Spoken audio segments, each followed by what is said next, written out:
Masih banyak peristiwa-peristiwa yang terjadi di Jazirah Arab pasca pertempuran Taif dan menjelang pertempuran Tabuk. Meskipun ini dikatakan peristiwa-peristiwa kecil, tetapi tentu saja karena ini terjadi di masa Rasulullah SAW dan memiliki imbas yang cukup banyak terhadap perkembangan Islam dan tentu saja pasti mengandung banyak hikmah. Maka saya memutuskan untuk membahas peristiwa-peristiwa ini. Kali ini kita akan fokus kepada pasukan-pasukan kecil yang dikirimkan oleh Rasulullah SAW ke beberapa kabilah di Jazirah Arab.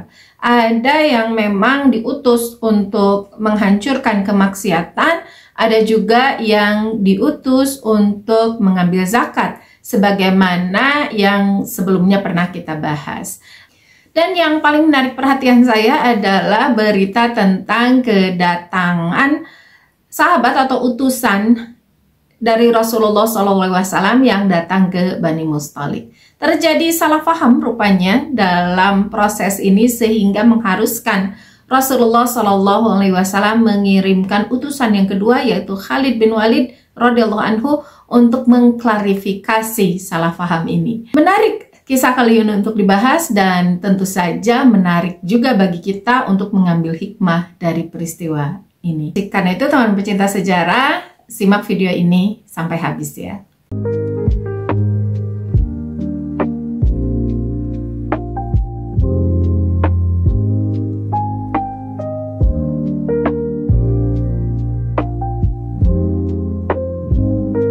Assalamualaikum warahmatullahi wabarakatuh. Teman pecinta sejarah, apa kabarnya hari ini? Mudah-mudahan dalam keadaan sehat dan selalu dalam lindungan Allah Subhanahu wa Ta'ala. Bertemu lagi dengan saya Anissa Amisani di program Baca Sejarah, masih di serial kronologi sejarah tahun 630 Masehi bertepatan dengan tahun 8 hingga 9 Hijriah. Seperti biasa, dibacakan dulu peristiwa penting apa saja yang terjadi tahun ini. Dari dunia Islam ada Fathu Mekah, dilanjutkan dengan Ghazwah Hunain di mana kaum muslimin berhasil mengalahkan suku Hawazin dan suku Saqif. Peristiwa yang ketiga adalah pengepungan kota Taif atau Ghazwah Taif, dan terakhir adalah kematian dari putra Rasulullah SAW yang bernama Ibrahim, putra dari Maria Al-Qibtiyah. 4 peristiwa yang berbarengan dengan kejadian-kejadian tersebut, dan peristiwa yang berkaitan dengan Bizantium ini sudah dibahas di awal ya, membahas tentang akhir pertempuran Persia dan Romawi, yaitu dikembalikannya salib sejati oleh Heraklius dari Persia ke Palestina. Berikut selanjutnya ia mengumumkan dekrit kekaisaran yang mengatakan bahwa seluruh umat Yahudi yang ada di bawah kekuasaannya, khususnya Palestina pada saat itu, yang pada saat itu kembali ke tangan Bizantium untuk memeluk agama Kristen, agama yang dianut oleh Heraklius.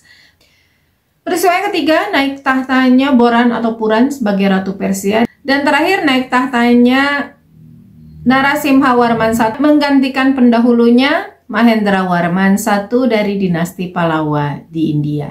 Dan teman pecinta sejarah, kita akan masuk ke kisah di mana terjadi rentetan peristiwa di akhir tahun 630 Masehi atau bertepatan dengan awal tahun ke-9 Hijriah yang terjadi di Jazirah Arab. Yang pertama akan kita bahas adalah tentara Islam yang dikerahkan ke Bani Khas'am dan Bani Kilab. Di buku kelengkapan tarikh Nabi Muhammad SAW yang ditulis oleh Kiai Haji Munawar Khalil, judul ini ada di halaman 57 buku ketiga. Pasukan Islam yang dikirim ke Bani Khas'am terdiri dari 20 orang yang dikepali oleh Qutbah bin Amir radhiyallahu anhu. Di sini dikatakan Bani Khas'am ini terletak, perkampungannya terletak di dekat Turbah, daerah kota Makkah. Berarti lebih dekat ke Makkah dibandingkan dengan ke Madinah. Pasukan kecil yang hanya terdiri dari 20 orang. Pasukan ini ternyata ditugaskan cukup berat ya, yaitu untuk memerangi Bani Khas'am, tentu karena kejahatan yang telah mereka lakukan. Tidak diceritakan secara detail peperangannya, tetapi misi yang dibawa oleh 20 orang pasukan yang dipimpin oleh Qutbah bin Amr ini mengalami kesuksesan, sehingga mereka pulang itu membawa misi yang selesai, yang tercapai tujuannya, dan bahkan membawa banyak harta rampasan perang.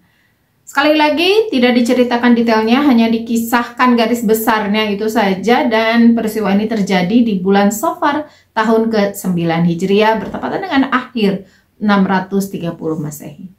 Demikian juga pasukan yang dikirim oleh Rasulullah SAW ke Bani Kilab memiliki tujuan yang sama, yaitu memerangi Bani Kilab karena pengingkaran mereka terhadap Islam dan karena permusuhan-permusuhan yang mereka lakukan terhadap kaum muslimin. Pasukan ini tidak disebutkan berapa jumlahnya ya, berapa jumlah pasukannya, tetapi disebutkan pemimpinnya, yaitu Ad-Dhahhak bin Sufyan Al-Kilabi.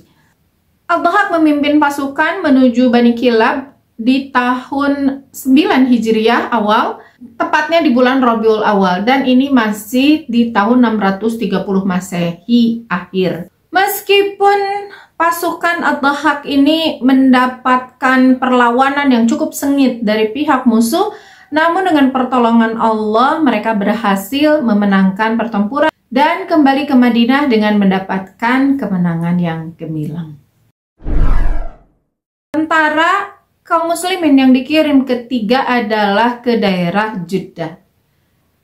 Ini kisahnya agak panjang dan riwayatnya juga lebih mendetail ya dibandingkan dua pasukan sebelumnya. Pada suatu hari Nabi Shallallahu Alaihi Wasallam menerima kabar bahwa orang-orang dari negeri Habasyah datang dengan perahu dan terlihat di pesisir pantai Jeddah. Mengenai apa tujuan mereka berada di tepi laut belum diketahui dengan pasti. Setelah menerima kabar demikian, Nabi Shallallahu Alaihi Wasallam segera mempersiapkan satu pasukan tentara untuk menyelidiki kebenaran berita tersebut.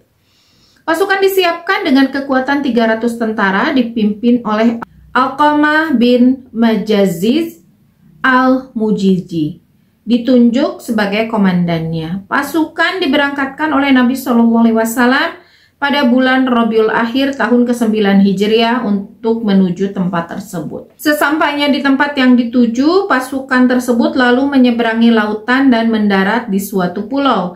Ternyata di pulau itu sudah ada beberapa orang Habasyah. Tetapi dengan cepat mereka melarikan diri, karena itu pasukan kaum muslimin kembali dengan tidak mendapat gangguan. Jadi pasukan ini dikirim untuk meneliti kebenaran berita. Jadi sampai berita kepada Rasulullah SAW bahwa ada perahu yang berlabuh di Jazirah Arab, di Jeddah tepatnya, yang isinya orang-orang Habasyah. Nah, ini kan kedatangan mereka ini tidak diketahui mau apa, sehingga Rasulullah SAW mengutus tentara yang jumlahnya 300 orang, lumayan cukup banyak, dipimpin oleh Alqamah bin Majaziz al-Mujiji. Dan ketika sampai di tempat yang dituju, ternyata memang ada orang-orang Habasyah, tetapi orang Habasyah itu udah lari duluan ketika pasukan kaum muslimin ini datang, sehingga ya kedatangannya itu sebetulnya belum jelas juga mau apa, tetapi mereka langsung lari gitu ya, sehingga setelah ditunggu beberapa saat dan tidak ketemu, akhirnya mereka kembali ke Madinah. Namun peristiwa yang menjadi pelajaran bahkan sedikit mengganggu adalah peristiwa di dalam perjalanan kepulangan mereka. Jadi secara misinya ini sudah selesai. Mereka sudah membawa berita bahwa orang-orang Habasyahnya udah gitu lari. Jadi ya tidak membahayakan gitu. Tetapi justru peristiwa kepulangannya ini yang di sini diceritakan cukup panjang ya. Namun saya singkat saja peristiwanya, di mana ketika mereka pulang menuju Madinah, kan tentu saja perjalanannya lumayan jauh ya. Di satu tempat mereka menyalakan api untuk menerangi mereka karena sudah malam, jadi menyalakan api unggun. Nah, ada seorang pimpinan komandan, jadi komandan besarnya itu kan Alqamah ya. Nah, ada satu batalion yang dipimpin oleh Abdullah bin Hudzafah As-Sahmi. Ini dia bersama bawahannya mengelilingi api unggun yang cukup besar. Dan dia entah alasan apa gitu mengatakan sambil menunjuk ke dalam api itu, dia bilang, aku ini kan komandan kalian ya. Aku diberikan mandat oleh Rasulullah SAW untuk memberikan satu perintah dan kalian itu wajib menaatinya sebagai anggota batalion, sebagai jundi, sebagai prajurit. Jadi apapun yang aku katakan itu harus kalian ikuti. Nah sekarang dia bilang aku akan perintahkan kalian untuk masuk ke dalam api itu. Dia menunjuk ke api unggun yang besar itu. Mendengar ucapan dari Abdullah bin Hudzafah As-Sahmi ini, beberapa orang itu berdiri dan berniat memang untuk masuk ke dalam api itu, karena ya sebagai prajurit mereka harus taat apa yang diperintahkan oleh komandannya, apapun kalimatnya, apapun perintahnya, sehingga persepsi mereka itu pun mereka harus nurut gitu ya. Nah, tapi ketika ada orang yang mau terjun, mau masuk ke dalam api itu, langsung oleh As-Sahmi itu dilarang oleh Abdullah bin Hudzafah As-Sahmi. Tidak, jangan lakukan katanya. Karena aku ini hanya bersenda gurau saja gitu. Nah, peristiwa ini rupanya sampai pada Rasulullah SAW. Meskipun ini sekilas dan terlihat tidak penting, namun tentu harus disampaikan kepada Rasulullah SAW peristiwa yang terjadi di tengah perjalanan pulang dari Jeddah menuju ke Madinah. Sesampainya berita ini didengar oleh Rasulullah SAW, Rasulullah SAW bersabda, jika mereka masuk ke dalam api, niscaya mereka tidak akan keluar sampai hari kiamat. Barang siapa memerintahkan kamu dari perbuatan durhaka, janganlah kamu menaatinya. Dalam riwayat lain, Nabi SAW bersabda, la ta'ata fi maksiatillah, innama ta'atu fil ma'ruf. Tidak wajib taat dalam maksiat kepada Allah, sesungguhnya taat itu hanya dalam kebajikan. Dan ini menjadi hadis yang sangat populer hingga saat ini. Jadi teman pecinta sejarah, kewajiban kita sebagai jundi, kewajiban kita sebagai masyarakat, apalagi sebagai prajurit ya yang ada di kemiliteran, taat terhadap komandan, taat terhadap pimpinan adalah hal yang mutlak dan wajib. Banyak sekali peristiwa yang menggambarkan kehancuran suatu pasukan karena ketidaktaatan seorang atau bahkan banyak orang terhadap pemimpin mereka. Namun di sini, meskipun tadi Abdullah bin Hudzafah As-Sahmi ini bercanda ya, bersenda gurau, ini tetap jadi hikmah untuk kita karena menjadi asbabul wurud keluarnya hadis ini.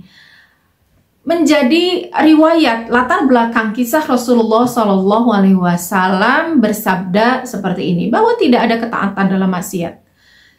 Ini jadi pijakan untuk kita di masa sekarang. Kita wajib taat terhadap pemerintah, kita wajib taat terhadap pemimpin kita, apalagi atau misalnya taat juga kepada atasan kita di pekerjaan, tetapi ada batasannya, yaitu selama dalam kebajikan.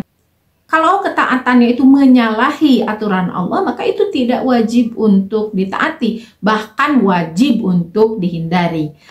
Apalagi ini berkaitan dengan kita ya, kaum perempuan, di mana kadang-kadang kita mungkin tidak tahu batasan ketaatan kita terhadap orang tua yang menjadi wali kita ketika kita belum menikah, dan batasan ketaatan terhadap suami ketika kita sudah menikah, ketika perempuan sudah menikah. Ketaatannya itu dari ayah pindah kepada suami. Nah, sejauh mana ketaatan ini dilakukan, maka batasannya adalah ini, sejauh tidak bermaksiat kepada Allah. Kalau perintah itu perintah maksiat, perintah misalnya membuka jilbab, tidak diizinkan berjilbab, sementara kita tahu bahwa jilbab itu wajib dan kita sudah sangat ingin gitu ya untuk berhijab, maka ini berarti perintahnya dalam bermaksiat kepada Allah. Masalah hijab ini kan masalah yang prinsipal ya, yang masalah yang prinsip lah yang harus ditaati oleh perempuan, dan ini kewajiban. Artinya apa? Justru kalau kita keluar, memaksakan diri keluar karena menaati suami, justru itu maksiat kita kepada Allah, dan justru ini menyebabkan suami atau orang tua kita yang menyuruh kita untuk membuka hijab itu mendapatkan azab di akhirat kelak, dengan api neraka. Bukan kita yang kenanya gitu ya, tetapi mereka yang pertama kena. Maka hadis ini menjadi pijakan untuk kita yang sangat berharga, sejauh mana kita harus taat kepada orang yang kita taati, kepada pemimpin kita dimanapun kita berada, dan justru wajib bagi kita meninggalkan perintah itu ketika bermaksiat kepada Allah Subhanahu wa Ta'ala. Ketika perintahnya itu bertentangan dengan perintah Allah Subhanahu wa Ta'ala. Pasukan yang keempat adalah pasukan yang diutus ke Bani Mustalik. Sebetulnya yang diutus bukan pasukan ya, tapi satu orang sahabat yang diutus ke Bani Mustalik, namanya Walid bin Uqbah radhiyallahu anhu. Ia diutus khusus untuk memungut pajak, bukan untuk melakukan hal-hal yang berat gitu ya, hanya mengambil pajak dari rakyat, dari masyarakat Bani Mustalik, kemudian mencatatkannya, membawa hartanya, melakukan akad, membawa ke Madinah. Sepertinya ini sesuatu hal yang mudah ya, tapi ada satu peristiwa di sini yang menyebabkan Walid bin Uqbah itu gagal melaksanakan tugasnya. Ini awalnya dikisahkan dari kabar kedatangan Walid bin Uqbah ke Bani Mustalik. Ketika mendengar Walid bin Uqbah mau datang mengambil zakat dari mereka, ada 20 orang yang datang duluan menyambut kedatangan Walid bin Uqbah. Hanya saja mereka datang itu membawa seekor unta, dan seekor unta itu maksudnya untuk dizakatkan gitu ya, sebagai zakat kepada pemerintah Islam. Nah, tetapi masalahnya yang 20 orang ini rupanya menyelempang senjata. Mereka masing-masing membawa senjata. Nah, ini Walid bin Uqbah melihat dari kejauhan mereka datang 20 orang, bawa unta, kemudian bawa senjata. Ini membuat dia ketakutan duluan. Dia lalu balik kanan, menjauhi Bani Mustalik, dan kembali ke Madinah melaporkan kejadian tersebut. Dia mengatakan bahwa saya ini mau diserang gitu oleh Bani Mustalik. Mereka tidak mau mengeluarkan zakat dan bahkan mau menyerang saya, sehingga saya tidak mau masuk ke Bani Mustalik karena saya tidak membawa saya tidak dalam kapasitas untuk melakukan perlawanan, jadi saya kembali ke Madinah. Rupa-rupanya Walid bin Uqbah ini, persepsi dia seperti itu, ini karena dia pernah bermusuhan dengan Bani Mustalik. Ada riwayatnya dulu dia pernah bermusuhan sebelum masuk Islam. Nah, disangkanya, jadi dia udah ketakutan duluan.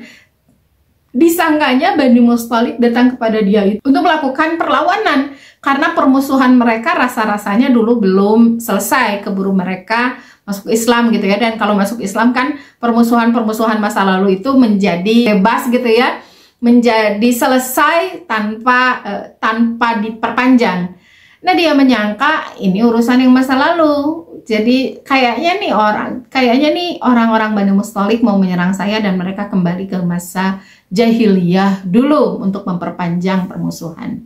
Rasulullah Shallallahu Alaihi Wasallam mendengar berita ini, kemudian memanggil Khalid bin Walid radhiyallahu anhu untuk melakukan misi rahasia, melihat betul tidak apa yang dikatakan oleh Walid bin Uqbah.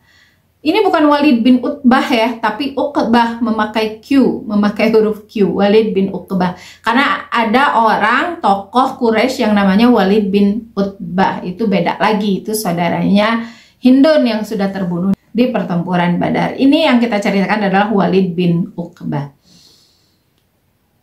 Setelah diutus, diberikan misi oleh Rasulullah SAW, tentu saja Khalid bin Walid langsung berangkat menuju Bani Mustalik. Dan sesuai perintah Rasulullah, misinya bukan untuk menyerang Bani Mustalik, meskipun dia seorang yang hebat dalam pertempuran, tapi kali ini misinya adalah misi untuk diam, untuk rahasia. Maka ia nurut ya, tentu saja sebagai seorang panglima hebat itu adalah seorang jundi yang hebat. Ketika dia menjadi panglima, Kemudian panglima yang lebih hebat, maka ketika dia menjadi jundi, jundinya pun akan menjadi jundi yang hebat. Inilah yang terjadi pada Khalid bin Walid. Ia menjadi jundi yang taat, jundi yang hebat itu berarti kan taat terhadap instruksi ya. Dan itu dilakukannya, dia datang ke Bani Mustalik dengan rahasia, dengan menyamar dan sebagainya, lalu masuk ke dalam kelompok-kelompok Bani Mustalik, ke dalam obrolan-obrolan, ke dalam masyarakatnya, dan melihat betul tidak Bani Mustalik ini telah murtad sebagaimana yang diberitakan oleh Walid bin Uqbah. Khalid bin Walid berdiam di perkampungan Bani Mustalik tentu tidak sebentar ya, tidak dia sebentar, semenit, 2 menit lalu pulang. Dia kan harus meneliti dulu nih, mendengar dulu berita-berita, mendengar dulu atau melihat dulu aktivitas masyarakat Bani Mustalik. Dan hasil yang ia dapatkan justru berbeda dengan apa yang diberitakan oleh Walid bin Uqbah. Ia melihat masyarakat Bani Mustalik ini ketika datang waktu sholat, ada muazin yang mengumandangkan azan, dan jamaah-jamaah masyarakatnya juga melakukan sholat berjamaah. Dan ini terjadi bukan di sekali waktu sholat. Jadi kalau sekali waktu sholat, setelah selesai sholat gitu, Khalid bin Walid itu kembali ke masyarakat mencari-cari lagi informasi. Dan Khalid bin Walid di sana mendapati beberapa waktu sholat, sehingga ia yakin bahwa Bani Mustalik itu tidak murtad sebagaimana yang dikatakan oleh Walid bin Uqbah. Maka segeralah ia pulang dan disampaikan berita ini kepada Rasulullah SAW bahwa yang diberitakan oleh Walid bin Uqbah itu tidak benar. Masyarakat Bani Mustalik masih memeluk Islam, masih kuat keislamannya, dan tidak pernah berniat untuk mengingkari kewajiban mereka menyerahkan zakat. Sehubungan dengan peristiwa ini, Allah Subhanahu wa Ta'ala menurunkan wahyunya kepada Nabi Shallallahu Alaihi Wasallam yang termaktub di surat Al-Hujurat ayat 6. Jadi di kisah sebelumnya ya, terjadi sekitar 2 bulan sebelumnya itu turun surat Al-Hujurat 1-5 berkaitan dengan sahabat yang berteriak dan berbeda pendapat di hadapan Rasulullah SAW. Kemudian yang surat yang ayat ke-6-nya juga berkaitan dengan sahabat Walid bin Uqbah. Hai orang-orang yang beriman, jika datang kepadamu orang fasik yang membawa suatu berita, maka periksalah dengan teliti agar kamu tidak menimpakan suatu musibah kepada suatu kaum tanpa mengetahui keadaannya, yang menyebabkan kamu menyesal atas perbuatanmu itu. Al-Hujurat ayat 6. Ini teguran kepada Walid bin Uqbah ya, bahwa jangan berbuat fasik gitu. Apa yang dilakukan oleh Walid bin Uqbah ini termasuk perbuatan yang fasik, termasuk perbuatan yang fasik itu kan dia ini beriman, dia tidak murtad gitu ya, tetapi melakukan sebuah dosa, sebuah kesalahan. Dan terhadap berita, terutama dari orang yang fasik, kita ini harus check and recheck dulu, jangan langsung percaya. Surat ini menyetujui tindakan Rasulullah SAW yang kembali mengutus Khalid bin Walid radhiyallahu anhu untuk mengecek kebenaran berita yang dibawa oleh Walid bin Uqbah. Jadi memang harus seperti itu. Kalau ada berita datang kepada kita, cek dulu benar nih beritanya. Ini bukan hanya dalam hal pemerintahan saja ya, tetapi dalam hal sehari-hari, dalam hal kehidupan kita ya sehari-hari lah yang kita jalani, apalagi ibu-ibu ya. Ini harus, kalau dengar berita dari orang lain jangan langsung percaya, coba cek dulu benar nggak, kapan dia dengar berita itu. Atau bahkan ketika kita dengarnya dari media ya, harus jelas tuh 5W1H ya. Bukan hanya berita dari orang-orang ya, berita yang sekarang ada di media pun tentu harus kita cek and recheck lagi kebenarannya. Bukan hanya tentang berita orang lain, berita politik misalnya, bahkan juga berita tentang ilmu, itu kita harus cek and recheck lagi. Benar tidak? Karena sekarang ini orang-orang yang nge-share berita di media ini tidak ketahuan siapa. Kadang-kadang ini siapa yang nge-share berita, ini benar nggak beritanya, bahkan beritanya pun kadang-kadang tidak jelas. Itu sudah ada orang yang nge-share lagi gitu ke orang lain. ini kan tidak sesuai dengan apa yang diajarkan oleh Rasulullah SAW. Padahal kalau kita buka sejarah, ini zaman dulu, zaman Rasulullah SAW, ini sudah pernah kejadian lah tentang berita yang tidak benar seperti ini, dan harus cek and recheck lagi. Bahkan saking pentingnya hal ini, Allah SWT sampai menurunkan satu ayat tentang hal ini. Bahkan bahwa kalau kamu, wahai kaum muslimin, mendengar berita dari orang fasik, orang yang tidak tahu, orang yang kamu tidak tahu kredibilitasnya, kamu tidak yakin apalagi ya dengan orangnya, dengan beritanya, maka cek and recheck lagi. Belum tentu orang ini benar kalau meskipun terlihat hebat, dan belum tentu orang ini salah meskipun terlihat menurut kita tidak meyakinkan gitu ya. Dan mengecek berita ini gunanya ya untuk meyakinkan diri kita, jangan sampai kita mempercayai berita yang tidak perlu, mempercayai ilmu yang salah, yang dikhawatirkan berita atau ilmu tersebut menimbulkan penyesalan kepada diri kita, menimbulkan di masa depan kita akan melakukan suatu perbuatan yang atas dasar ilmu yang salah ini, yang atas dasar berita yang salah ini, kita melakukan satu perkara gitu ya, yang ternyata perilaku itu, perbuatan itu membuat kita menyesal. Ini jangan sampai terjadi. Makanya cek and recheck dulu, cek and recheck dulu. Contoh nih, kalau melanda ibu-ibu misalnya, kita termakan berita, termakan iklan gitu ya, tentang kosmetik dan sebagainya, kita tidak cek and recheck dulu, tidak ngecek dulu bahannya, tidak melihat dulu BP POM-nya, tidak melihat dulu kehalalannya, langsung karena testimoninya banyak, karena laku, karena viral, karena murah, lalu kita pakai. Nah, dikhawatirkan ke depannya ini akan berbahaya gitu ya. Kita seolah ringan saja membeli, kemudian mengoles-ngoles ke wajah kita, skincare misalnya, atau apa ya, kalau wajah itu apa berarti ya, kosmetik ya, ternyata hasilnya malah jauh panggang dari api, menyesal kita kemudian. Jadi apa yang Allah berikan pelajaran kepada kita, apa yang Allah tuntunkan kepada kita, itu tentu untuk kebaikan kita sendiri. Allah minta kita cek and recheck lagi berita apapun, informasi apapun, ilmu apapun, itu bukan untuk Allah, itu untuk kebaikan kita sendiri. Karena di sini dikatakan jangan sampai jangan sampai menyebabkan kamu menyesal atas perbuatanmu itu. Luar biasa ya, Masya Allah. Hal yang seolah-olah sepele gitu ya, sepertinya sepele seperti ini gitu. Tapi Allah bahkan tulis dan dituliskan di Al-Quran supaya jadi tuntunan kepada kita, supaya kita ingat. Kenapa ditulis Quran? Supaya kita ingat bahwa ini meskipun kelihatannya penting, ini menjadi tuntunan yang sangat mendasar dalam kita menjalani kehidupan kita. Apalagi kalau sudah urusan pemerintahan, apalagi kalau sudah urusan hal-hal yang besar, yang bisa karena berita bohong itu mengundang atau membuat orang-orang itu menjadi korban, seperti yang sekarang terjadi ya di Indonesia. Dan ini bagi saya sebagai seorang ibu, ini adalah musibah yang sangat-sangat besar, di mana kejadian anak-anak kita, putra-putri kita yang mereka seharusnya mendapatkan, niatnya gitu ya oleh pemerintah, mendapatkan gizi yang baik, terpenuhi gizi mereka dari makan yang diberikan, rupanya malah keracunan. Dan berita-berita ini kalau misalnya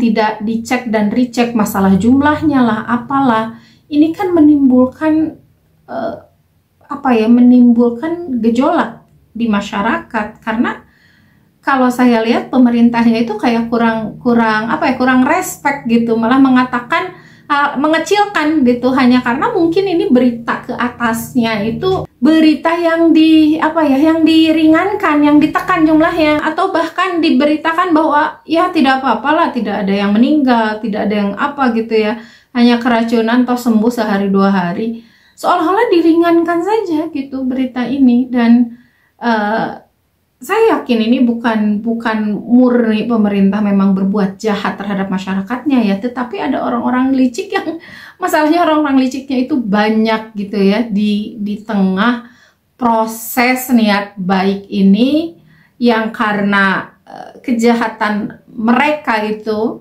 segelintir tapi banyak sepertinya, itu malah menjadikan niat baik ini menjadi musibah. Teman pecinta sejarah, mari kita jadikan sejarah masa lalu itu menjadi pelajaran penting bagi kita. Jangan kita melihat sebelah mata dengan peristiwa-peristiwa di sekitar kita. Jangan kita menganggap enteng peristiwa-peristiwa yang terjadi di masa lalu, karena itu adalah cerminan sebetulnya untuk kejadian-kejadian di masa sekarang. Dan bahkan kalau kita memang seorang muslim yang sejati, kita ini bisa dan diharuskan malah mengambil hikmah dari peristiwa yang terjadi di masa lalu. Mudah-mudahan dengan semakin kita mempelajari sejarah, semakin kita bisa memilah dan memilih berita mana saja, informasi mana saja, ilmu mana saja yang bisa kita terima dan yang harus kita buang. Termasuk tentang bahasan saya sekarang ini yang membahas tentang sejarah. Jangan hanya mengambil referensi dari video ini saja, ambil juga referensi dari sumber-sumber yang lain. Teman pecinta sejarah, terus semangat mengkaji sejarah, terus semangat mengambil hikmah. Bertemu lagi di video berikutnya. Jangan lupa untuk subscribe, like, komen, dan share. Dan wassalamualaikum warahmatullahi wabarakatuh.